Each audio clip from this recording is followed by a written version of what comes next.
नमस्कार। किस परिवार में बेटी का जन्म होता है और किस परिवार में एक बेटे का जन्म होता है? हर पेरेंट इस वीडियो को ज़रूर देखें, क्योंकि हर माता पिता की यही इच्छा होती है कि उनकी एक बेटा हो और एक बेटी हो, ताकि भाई बहन दोनों रिश्ते उनके पास हो।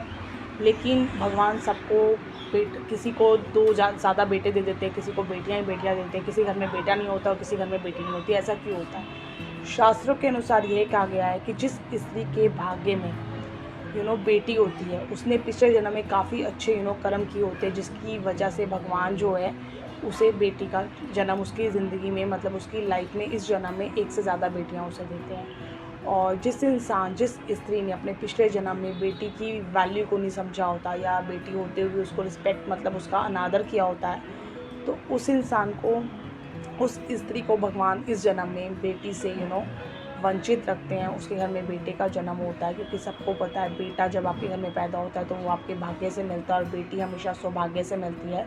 शास्त्रों में हमेशा बताया गया है कि बेटी का जो महत्व है, बेटी की जो इम्पोर्टेंस है, वो बेटों से कहीं ज़्यादा है। तो इसलिए जिस परिवार में 2 से ज़्यादा बेटियाँ या बेटियाँ ही बेटियाँ हैं, बेटे का जन्म नहीं हो रहा है, तो वो जो स्त्री होती है बहुत सौभाग्यशाली होती है। पिछले जन्म में उसने बहुत अच्छे कर्म किए होते हैं, जिससे प्रसन्न होकर भगवान इस जन्म में उसको बेटियों का सुख देते हैं, उसे कन्यादान करने का मौका देते हैं।